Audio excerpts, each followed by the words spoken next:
last time she came, she brought one of her voice students, who was, how old was she? 13. 13, and oh, did she sing some beautiful songs for us.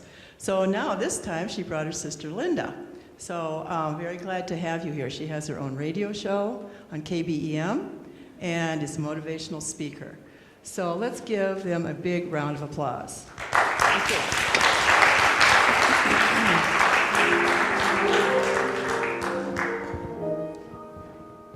You know, when you come from what they're calling the first family of jazz and music, I found that starting out with a song is not such a bad idea.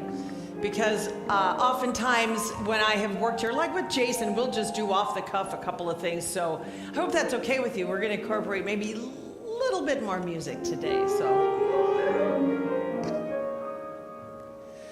birds flying high, you know how I feel. Sun in the sky.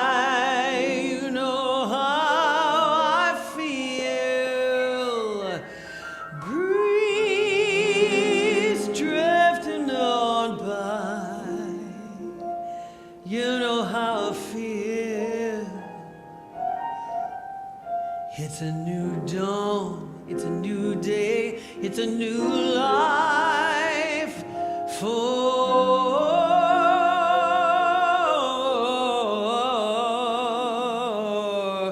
me, and I'm feeling good.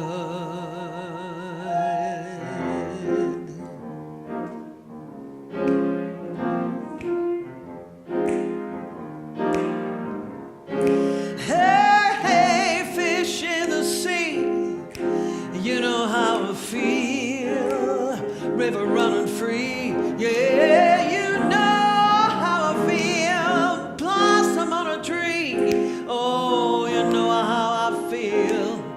It's a new dawn, a new day, a new life for me, and I'm feeling good, feeling good. Hey, well, drinking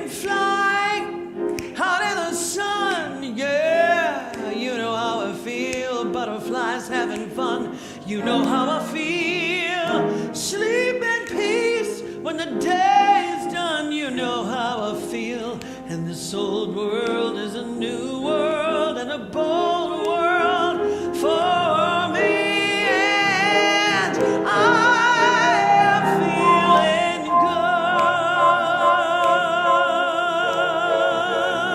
good. Yeah. Said I'm feeling.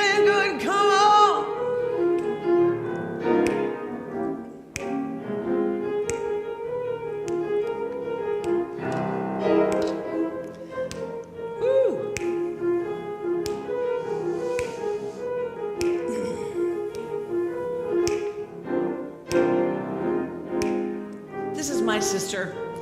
She usually performs in the California area, but usually we get her for the summer, but some of that is going to be changing now too, which we'll get into just a little bit. Letting go. Letting go, that's right. Stars, when you shine, you know how I feel. Scent of the pine, you know how I feel. Freedom is mine, and that is how I feel. It's a new dawn, it's a new day, it's a new life for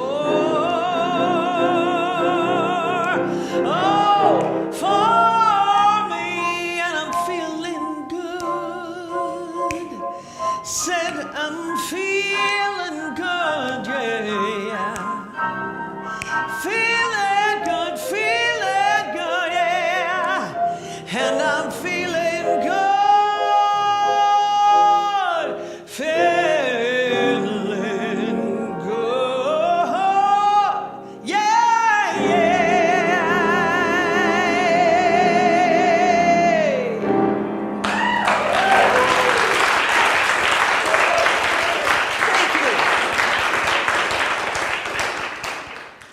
Thank you very much.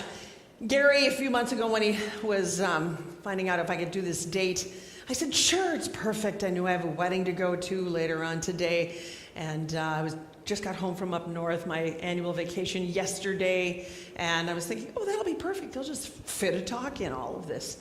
Well, it couldn't be better for me because I have my sister to be here with me and share her loving gifts and talent. And you might even speak a little bit today too. But when I thought about what the subject was for the month of August, he said, yeah, it's about letting go. And when I thought about what I have experienced over the last 4 months of my life, all I could come up with for a title was, Got Junk?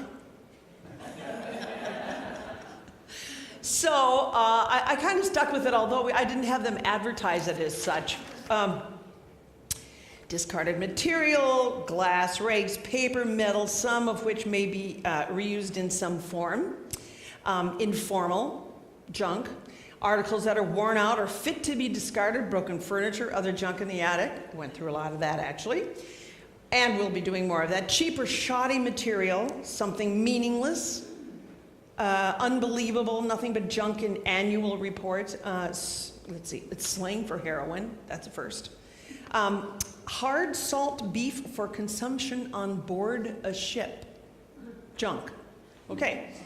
All right, I won't get into any other ones I've ever heard, but anyway, cheap, shoddy, worthless, junky jewelry, these are all adjectives. Having a superficial appeal or utility but lacking substance, the junk issues that have dominated this year's election. Junk, used in a lot of ways. And if I were to tell you and begin to tell you about what the last several months of my life have been like, you know, you'd probably agree that it's a lot. Well, I just do a little history for you. Let's see. We put our house on the market in March, sold it luckily, moved in the beginning of June. My mother had been increasingly getting worse with her illness and her age. She turned 92 on Friday. And so my work was primarily around caring for her. And it's out of joy that I did that, unless I escorted her on a plane, or Linda did, to Palm Springs, where then Linda took care of her. And then she would come back, and we really had our hands full. And the last, she went into a care center on May 15th. During that time, June 6th, I moved out of my family home of 22 years, moved into my mother's house. My mother passed away on June 23rd. The moving truck was at the new place on the morning of June 24th. Just for starters, that's kind of a lot right there, wouldn't you say? It's not junk though, so it's not negative. It's just that it's like so much. If I could have created armor for every little thing that I've gone through as a badge today, I would have walked in like this, I think, you know. I gotta hand it to my mother though. She went out on the supermoon. You could touch, do you remember June 23rd, the night of June 23rd? You could touch that moon. I thought, all right, Mother, go meet those, go out with the stars and go out on the supermoon, the greatest energy we've had here probably in our lifetimes as we'd ever know it. I thought, what a day, what a way to go. Toasted her on her own deck when I got home after we all left each other. And the next morning had coffee on her deck like we did a million times before I went and started my new life. And after that, of course, getting used to a new house, it's not just like you can leave your parents' home and responsibilities and you create a funeral and then you set up a foundation so that you can honor your mother's legacy. And we've been so busy doing all of that. None of this sounds very negative. It's just a lot, you know? It's just really a lot of stuff going on at once. And I went over there to mow her lawn. Yes, I did. I don't mow lawns. Our lawnmower we didn't need anymore, so it went over into the garage of my mother's house thinking we don't need that service. They always cut it way too short, and it was always browned out, and the weeds had grown, blah, blah, blah. So I had this attitude, I'm not going to spend the money on it, and thought if we all took a turn, we could each get through the summer. Well, here I am with this newer lawnmower, but you remember in the days past, you'd have to yank on that thing and yank on that thing and to get it going. Remember those days? Well, they're very fancy now, and so I didn't have the lever. I got it going a couple times, didn't change a lever So by the third time I had to get it going, I'm yanking on that thing like the old days, and I finally call my husband, say, all right, what am I doing wrong? Change the lever, got it going, mowed the whole lawn, going, yeah, and I'm just dripping wet. I'm just going, I jump in my mother's pool, I take a nice swim, I sun a little bit, I go up, use one of her showers to get ready for something like this, and went, oh. In my arm, I pulled a muscle so bad, which teaches you that I have no idea about a newer lawnmower at all, because you never have to go yank, yank, yank. And being on blood thinners, I had this huge bruise for about 3 weeks. Okay, so that's not bad enough. I'm still kind of getting over that. You do this for a while when you're injured that. 2 weeks ago, I'm over at my friend's house, and they're in the old neighborhood. First time I'd been back in a couple of months, and so it was a really nice end to a lovely dinner we went out to have together. And the husband is refilling a liquid candle, this gorgeous candle with a granite bottom and some groovy rocks, and then there's a glass cylinder that you put on it once you light this. It's kind of a blue flame. It's called biofuel. Well, he's relighting it, and all of a sudden, I'm sitting in a chair, he's standing over there, his wife and my husband are on this love seat. This thing blew up, and it was just like it went right over, it was like my girlfriend had already been doused. This wall of fire went just like over her, and she is on fire. This woman is on fire. And I picked up a pillow to start to bat it out. This is oil. This isn't oil, biofuel. I had one of my brothers look it up. It's disposed of oil, French fry oil, corn oil, whatever. Something that actually, it's not this particular product that would make the energy efficient cars run, but it's kind of on that order. So I'm trying to pound out her flames. This pillow catches on fire. My hand catches on fire. I drop the pillow. My hand is still on fire. The good news here is that they had a pool. Her husband picked her up to try to get her into the pool. They fell. She kind of crawled in. He went in as well. I'm there with my hand, and I look back at the deck, and it's on fire. Furniture, and my husband he's unscathed at this point, so he's trying to find the home phone, and then he's calling 911, and this is all in about 2 minutes, maybe less. That's how fast. And it says right on this bottle, safe for inside use. Thank God he didn't try to use that thing inside. So this has been now 2 weeks exactly. She unfortunately had to stay in for 4 days. She had 20% burns to her tummy and her lap and her foot and her hand. Unfortunately for her, so keep her white light around her skin grafts for her tomorrow. So she has to go back in. But the thing is, it's like, and then I went on vacation to go, I'm finally gonna relax. I really crawl back in my body in northern Minnesota. I'm a different girl. And my husband calls me and said, this dog of ours is throwing up all the time. I don't know what to do. Well, he's not the person in our family to take the dog to the vet. And the vet on Thursday was ching, ching, ching, ching, ching, test, test, test, test, test. She continues to vomit through the next day. And I said, just drop her off there and say, watch her. Luckily, I mean, it's like, here's what I think should have gone under some of these things. I woke up this morning, to the blues, and let me tell you people, I got news, I got me a thing or two. Oh, I got to change this junk. Okay, well, that's off the fly, but the truth is, that's not fun to go through that much stuff. I have to tell you something about our mother. Our mother was one who could go through some stuff and rise above it and move on. As a matter of fact, she became, love you, Mom, really irritating towards the end of her life. She'd go, oh, you just have to accept. Really? Did you check my halo right there? I did. You have to accept. Dear friend dies, my brother's friend dies. You just have to accept. It's kind of like my mom went through so much stuff, losing her husband and his son, who was 2 and he had Down syndrome, lost him to leukemia. It's almost like at 47 when she became a widow, if that was a fuse, it blew out and they didn't make any others. Because it wasn't a negative part about her, but she just never went boom. You never heard her talk about the valleys anymore. She just stayed right up here. And, you know, I guess maybe I'm going to be doing some pondering about the art of letting go and Jeannie Arlen Peterson. You know, she got lifted up by her children, by her faith, by her music, and that expression of music is what filled her up. We filled her up. Her faith filled her up. And she just trusted and let it go. And really. When you got sick, Mother had just gotten out to Palm Springs. Talk in your mic, Linda. Mom had just gotten to me on a Tuesday, and then I'm sure if you don't know about Patty's episode with her heart, she survived what killed John Ritter. She was in her car and felt a burst in her chest, told them to take her to Abbott Northwestern, and she's one of, I think, like 1% of people who survived this aortic aneurysm. And she did, living proof, back 150%. Does too much in my opinion, but that's okay.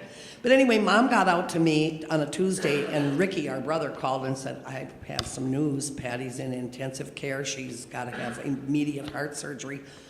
Speaking of Mom and her stoicism, if that would be the word, I was a complete basket case. Mom was just, this'll be fine. And Mom is like, what, 86 years old at the time? And I'm falling apart, and Mom is, this'll be fine. We're going to get on a plane, go back home. Mm-hmm. So that's just part and parcel of what Patty's talking about Mom. Where do you get that? Well, it was such the epitome of being able to let go and actually only hold on to the positive.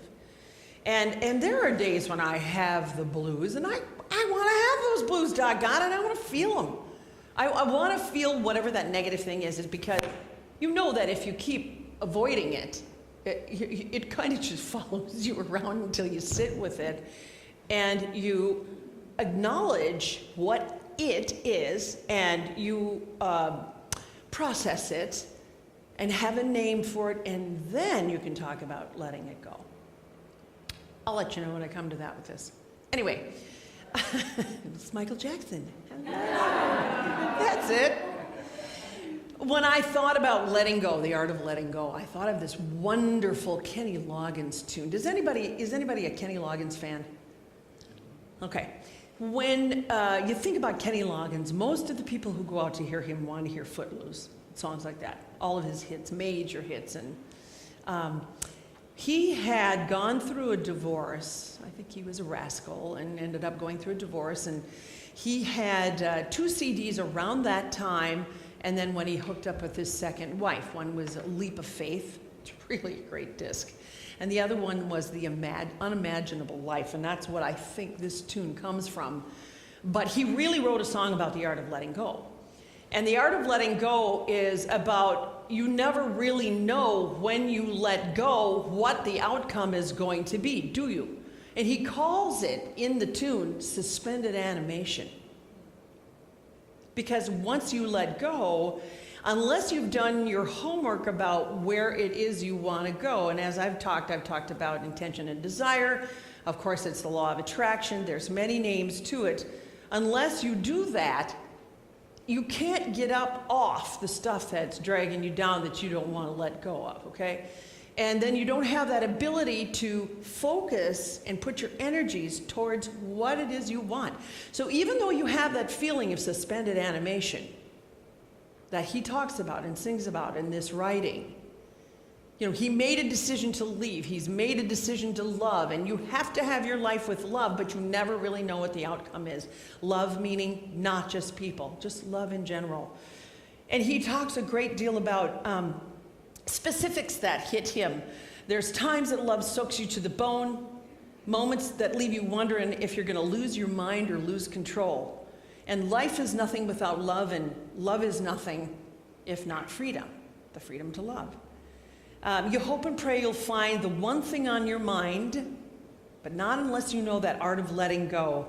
And it may seem to be your defying gravity because they know the art of letting go. People who you see know how to let go. Mom, They're just defying gravity.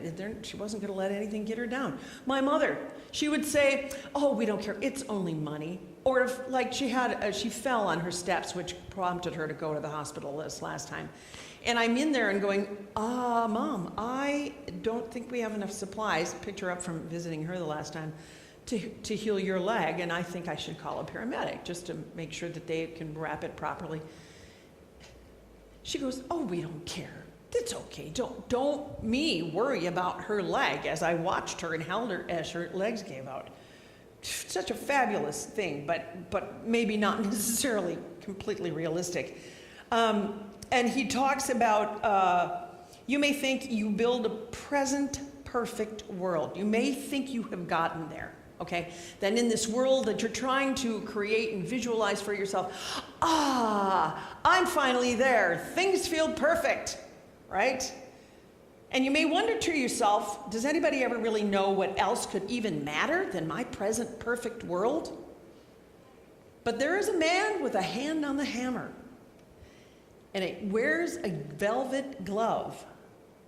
In other words, that perfect world could be crashed, and you might not see it coming. He goes on to say in some of his viewpoints, does the rich man know he's poor? Does a rich man know they're poor? I'm sure if they sat with themselves long enough, they could find their equivalent of poor. Could be emotionally, could be lonesome, it could be aspects of their life. Does the beggar care for much more than survival?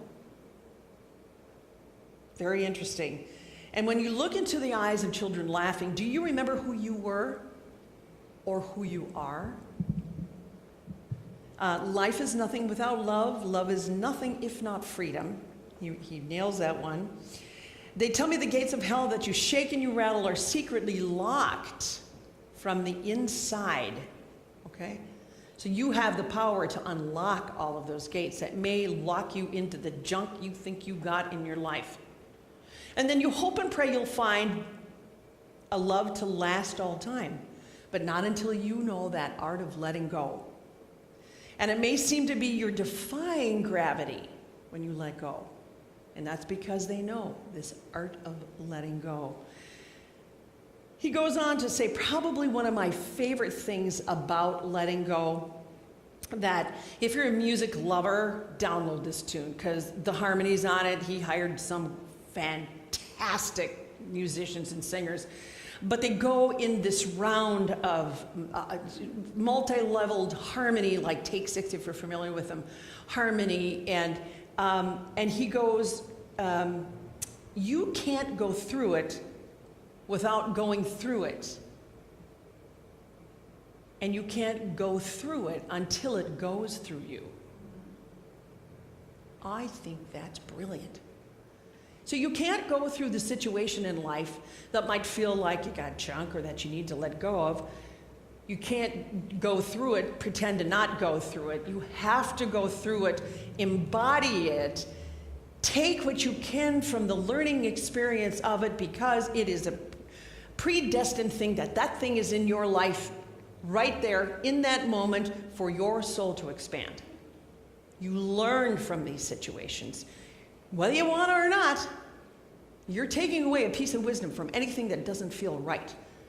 But if you let it go, you know that it's easier to let it go if you come to that point where you can go through it, and you can't go through it unless you allow yourself to fully go through it. Okay, what does that mean for me? My mom died, my hand got burned, my arm got hurt, had to move my house. Okay, what does that mean for me? You know what I'm saying? What that means is that because of my imprint of my mom or somebody that you might have in your life, I know that's just stuff. She would never say junk. But there is that ability to latch on to something that's more positive and to keep moving forward. If we don't keep moving forward, even though we embody this perceived negativity in our lives that we need to let go of, we won't be able to find out what it's like to finally clear that stuff. I took a course, and I mentioned this on one of my talks with Debbie Ford at the Chopra Center, and I learned so much about some of those little internal messages that you have. She wrote this book called The Dark Side of the Light Chasers. And it's all about our shadow self, that part inside of us that, I don't know if anybody grew up Catholic, but doggone it, you didn't talk about it, and if you were bad, you better go confess. You know, and instead of my voice inside of me that is, having a little conversation, we got the two shoulders going, she taught to put that part of who you are out and have a conversation. What do you want to tell me? What am I going to gain from you being in my ear? And you sit with it and you give it a name, her, him, a name. You sit with it. You sit with all of the reasons why that voice is there. How far back does it go? Or when did that imprint come from? Why do you still have it? And it doesn't mean that that's going to necessarily ever go away. But in her teaching, it creates this circle of the wholeness of who and what you are. By acknowledging that voice, that negative side that we try to squash, put under the rug, when we acknowledge it, we realize that there is a healthy benefit for having that voice. If mine talks to me about, okay, I'll do the one that I've always had to deal with is, oh, you're so fat, don't eat that food, you can't do that because it's only going to make it worse and you're never going to, I have that voice in my head. So it's been a voice I've had since I was a little skinny, tiny child, got to be about 10, went whoop, and then got to be about 14 and got as tall as I could hold that frame. But in my mind, what was going on with my brother and his friends was this imprint of not good enough, essentially. So in that class, I took her out and I named her. And I figured out what it was that she was trying to tell me in order for me to be able to move on from that, but never completely. And what that was take better care of yourself. I'm here to remind you to take better care of yourself. That's what I got out of it. Isn't that great? So instead of having that going on all the time, it's like, okay, I get it, because my intuition knows if the party is still going on a little bit too much, and maybe some food choices, especially when Mom was passing, that it was like, I don't really eat pizza. We ate pizza. We ate ribs. We ate whatever. And in the back of my mind, I go, So I know it's there, but I also know that I got to psychologically get to the place where, okay, I'm ready to let you go now. Thank you for all your reminders, wherever she was, Abby or whatever the heck, for reminding me to take better care of myself. You know, because as we age, which none of us are, some of those choices catch up with you and they make you kind of feel so good, you know, like inflammation and all this sort of stuff. So the more I study, the more I know that voice is right. It's just not criticizing me, it's reminding me. So then I can let it go. Once I acknowledge that part of those voices in my life, I learned about letting that go. I think it's great. And I bet you all have those little voices inside of you that you go, shut up. Stop it already. You know, I think everybody does. Why not? You're always late. You're always going to be late. And I don't know what you can do because it's some imprint we've heard somewhere and we continue that. We can choose to find out where it was from, heal it, move on from it, but it's always going to be there. But at least our soul has become expanded in the process of identifying it and bringing it with us. And then maybe we can just accept, like Mother used to say, all the time. We don't care. It's only money. She was the best pacifier when it came to things like that. And you know, her passion, that was her passion to just be like this, you know? And she lived through the Depression. She worked at 15, gave her dad $100. He didn't have a job. And she talked and talked about that experience. He cried when she gave him that money, when she was working at the sheet music department at Dayton's playing piano for people. I mean, she really was really something else. We looked up what that would be today. If it was 1937, it would be $1,600. Oh, sure. Sure. So I guess, when I come in here, I'm actually usually processing exactly what the topic is when I'm going through it. And the art of letting go, is it really an art? I think it's a continued process where if you are here, you're a seeker in the first place. And you're looking for nuggets to go on in your life. And even in the Bible, for those of you who still have a centered life, a biblical centered life, which I like to have in my life and claim it, thou shalt decree a thing and it shall be established unto you. That should be like the spiritual verse for the law of attraction and visualization and all of that. Thou shalt decree a thing and it will be established unto you. So when you're letting go, have an idea in mind what it is you'd like to attach yourself to. And know that you're not the only person feeling that suspended animation. People will feel that suspended animation. I want to just turn over to Linda for just a minute, because with our mother's passing, we've been very busy, and we were so fortunate enough to work with the University of Minnesota to create a scholarship for jazz studies in my mother's name, Jeannie Arlen Peterson Scholarship for Jazz Studies. And our big deal was, Linda's been living away about 10 years, I think, total, but she has been toying with, I don't think I can do this anymore. I love you too much. Mother really instilled that closeness of family in all of us. And of course, really, we had a ball when we'd go out to see Linda, but there's no more Mom coming out. That was my reason to come out. And for her to go to Palm Springs, where it is work, you've had some realizations about what this will mean to you. I have, and letting go was really, really hard because I have so much work out there, and I have to work from a financial standpoint. So there was oh my gosh, now you're leaving and I'm going to be out here all by myself. My daughter moved to Los Angeles, and when she graduated from college in 2001, and I could quit paying her rent up at St. Cloud State, then I bought a little condo in Florida. But then in 2004, Vanessa moved to Los Angeles, and I thought, okay, now I'm a continent away from the kid.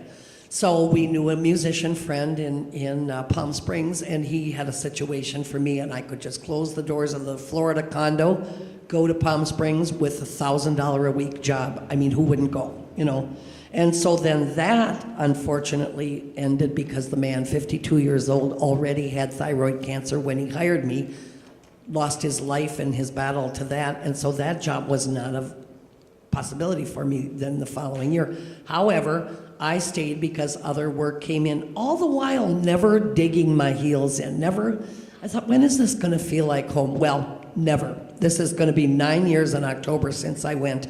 So I have been actively in the process of trying to let this go. Patty, poor Patty, I've turned her ear blue, I think, talking about this. You have to talk about it. How long can you stay on the fence? What is the defining moment that gets you off the fence and makes you let go? Well, in my case on this, it ended up to be easy. And then it was like Oprah says, the aha moment. Mom died, she won't be coming anymore. I always looked forward to that. Okay, I'll get Mom. That means Patty will bring Mom out. We'll have some fun. And you justify and invalidates whatever situation you're in. You come up with every idea you can, even knowing the underlying truth that you're really not happy with things as they are. We kid ourselves, don't we? And say, well, this will be all right because this is going to happen, and I'll have Mom, I'll have Patty, blah, blah, blah. Well, my defining moment, my daughter moved home from Los Angeles, and Mother left us. And so now I'm going to come home. And I think that's all I have to say about the subject. Well, I think what's great, that Mother really did instill something in us, and that was, family really is important for us. Right. Yeah. And so that helps to make it a kind of a no-brainer situation, too. I right. think. You don't need that you. defining thing that finally speaks to us. And, okay, now after all this rumination about this one subject, something finally gives you permission or shoves you off the fence. Right. Yeah. Well, and it's been fun for me because I've listened to a lot of it, but no, when she's made her decision, I haven't heard the decision, so it's been really cool for me to do that. On Mom's birthday, we launched that scholarship, but it was a bittersweet day because I was listening to her music surround me in the cabin as I was cleaning up, and my kids were not there, and my brother had left. And I read the daily, this is a Healing After Loss, Daily Meditations for Working Through Grief. And I had a woman recommended who lost her husband to a hit-and-run pedestrian accident about 1.5 years ago. And she said, this is on my bedside all the time. And the reason I want to just tell you what I gained from her day was I have a little explanation into what might be the underlying cause of for Patty Peterson right now. I'm living out of my body. I'm rushing around. I'm sad. Oh, I was really grateful that Linda and I were there when she passed. And yeah, we had this fantastic celebration of life at St. Peter's Catholic Church. Great music, everything. And then on to the next thing, and then on to the next thing, and then caring for her house, and then on to work, and then on to my own family. And really, there isn't that ability to, you have to create time to stop. And Mother never did either. When Dad died, she went. Paul and I talk about it. And the boys used to time Mother. Oh, she's been sitting for 5 minutes now. Yeah. Well, here's something that I think is really interesting, Linda, and this is what I had sent all of us. And it's a traditional prayer from India. It says, like an ant on a stick, both ends of which are burning, I go to and fro without knowing what to do. Mine is that I think I know what I'm doing, and in great despair. When I go to and fro, I don't acknowledge the despair inside of me. Graciously look upon me. Thy love is my refuge. Amen. And for me, and you can interject whatever it is, loss that you have felt, your job, your home, your partner, whatever. But for me, someone was once described as having lost his sense of purpose and therefore redoubled his speed. Sometimes we're like that, frantically hurrying about the vain hope that if we're very busy, we will somehow anesthetize ourselves. I can't say that right, but I'll move on. And not hurt so much. There is some point in being busy, one gets tired and is able to sleep. Maybe if we're really busy doing something for others, we'll forget our own pain for a while. It's very true. But sometimes the activity is purposeless. Just a way to keep busy, as though that would take care of it. But busyness doesn't take care of it. And so despair, as well as physical and emotional fatigue, can take its toll. And then we become worse off than before. The source of healing is not rushing around, but the calming assurance that love is at the heart of life, just like Kenny Loggins writes about in his music. It is both our refuge and the source of our strength to go on, love.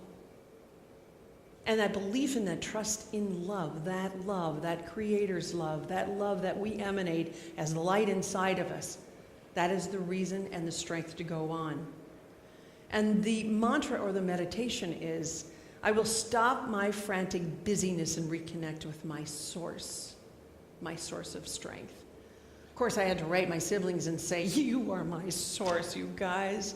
You are my source of strength right now while I listen to her music, and I can't believe that she's gone. And I recognize in that phrase how busy I have remained, and not really given my little girl a lot of time to just grieve her mom.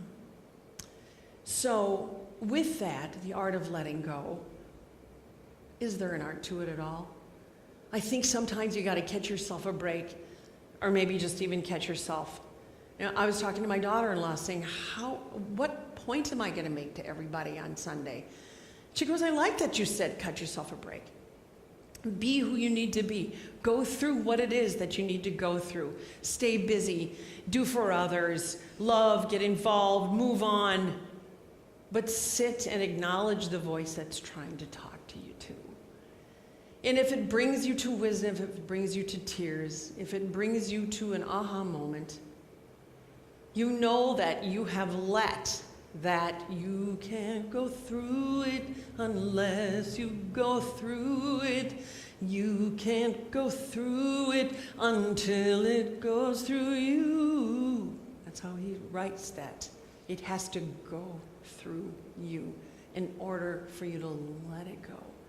And then you hang there in that suspended animation, in the trust of the love of the Creator and the love that we have and we feel in rooms like this, sometimes with our family, sometimes with an audience, sometimes the love you feel for yourself, if you slow down long enough, is enough.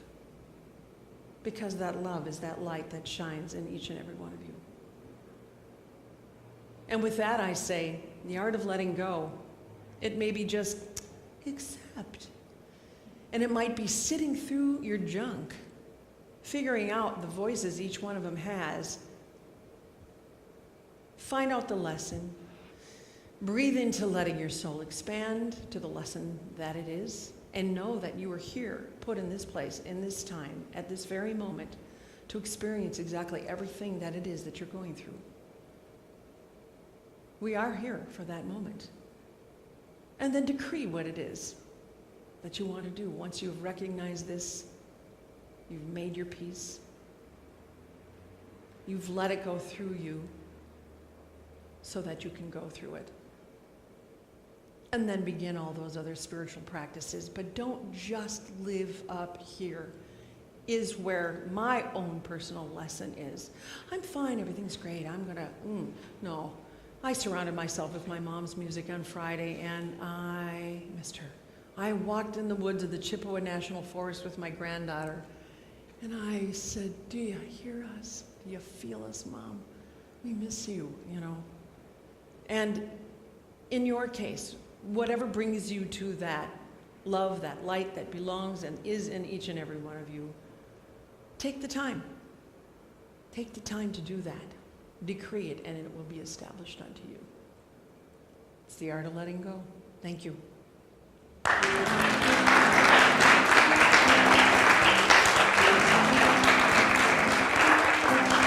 I think that this is I have to introduce this because this is a tune my sister wrote. And am I taking the first one? I can't remember. No, you said I should. You should do this. Do you She have wrote a verse this. for the second verse? I think so, yes. This is such a great tune because no matter what you go through, you're feeling this stuff in your life, this junk. And, you know, what else can you do but maybe some of the words of these songs? Go ahead. Meter's running up in the taxi, and you're stuck in the backseat. The driver can't move, so you might as well groove. 'Cause baby, you gotta be somewhere. You're sitting in the car in the slow lane, making you late for your fast train. Just mellow out, 'cause there ain't no doubt Bailey's got to be somewhere. Relax. Relax. You gotta laugh. Just laugh. Breathe in. Breathe out. And just let the moment pass. You pick the longest line in the grocery. Same for the bank and the laundry. But that's just the game, don't let it drive you insane. Baby, you gotta be somewhere.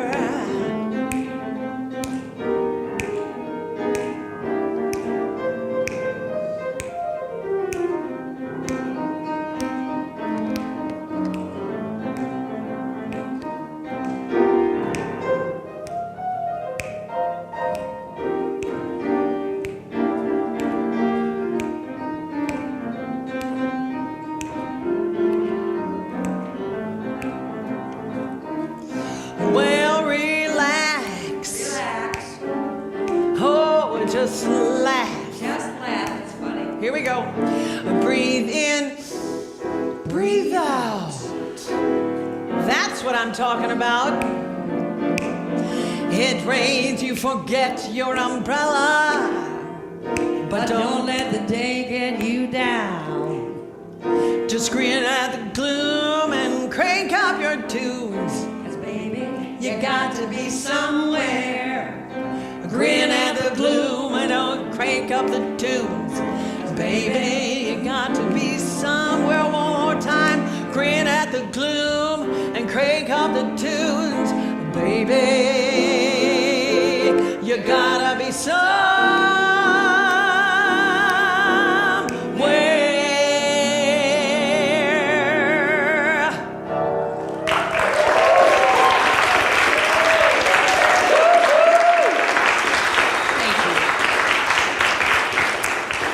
Ready? I'm going to just get a little water here and we'll start this next portion.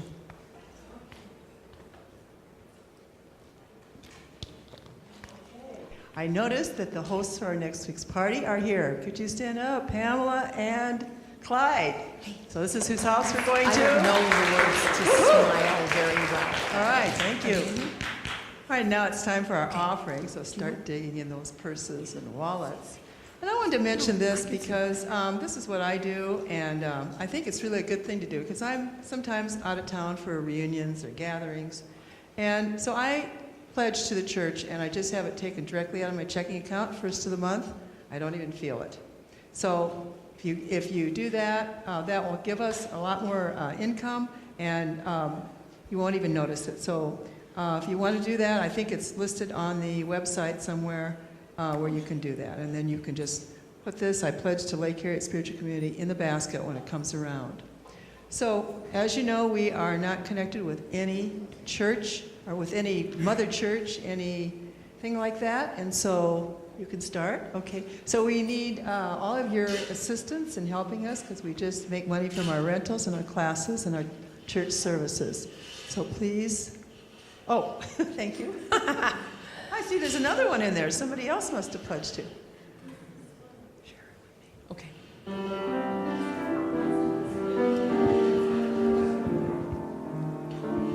I see trees of green, red roses too. I see them bloom for me and you.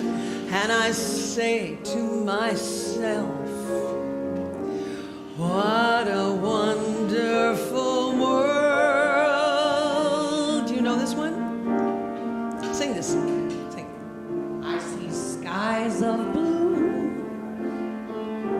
clouds of white, bright blessed day, dark and sacred nights, and I think to myself, what a wonderful world. The color of the rainbow, so pretty in the sky, also on the faces of the people passing by. I see friends shaking hands, saying, how do you do? They're really saying, I love you. I hear babies cry. And I'll watch them grow. They'll learn much more Than I'll ever know. And I think to myself, what a wonderful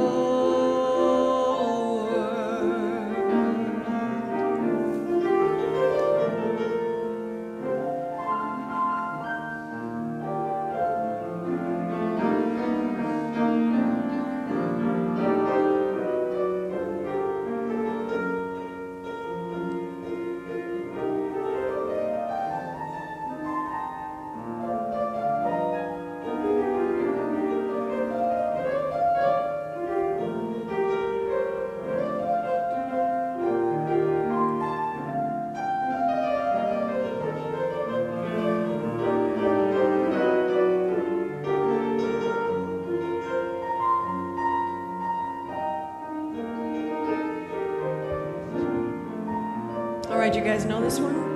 I hear a few of you singing. The colors of the rainbow, so pretty in the sky, also on the faces of the people passing by. I see friends shaking hands, saying, how do you do? They are really saying, I love you. I see babies cry, and I watch them grow. They'll learn much more than I'll ever know. And I think to myself,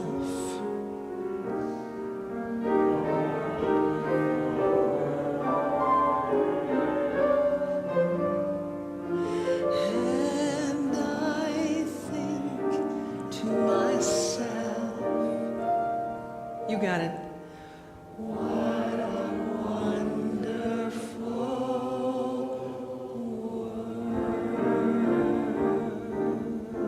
world. Want to bring the gifts forward, please?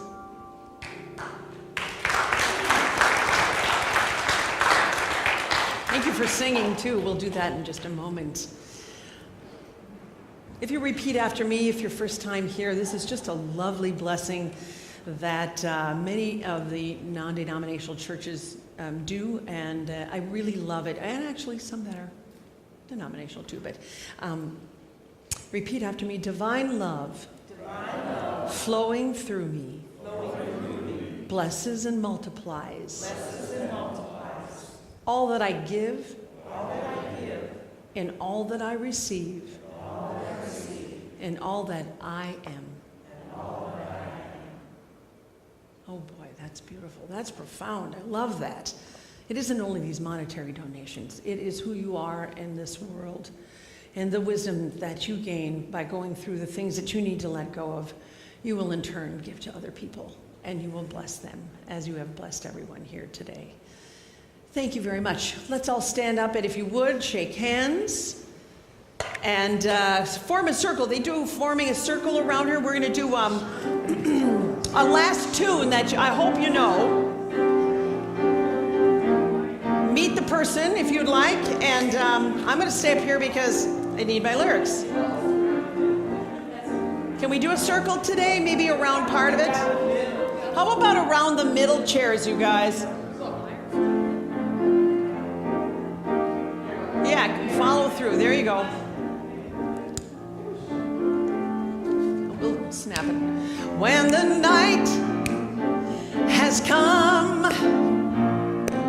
and the land is dark and the moon is the only light we see, oh, no, I won't be afraid. Oh, I won't be afraid. You know this. Just as long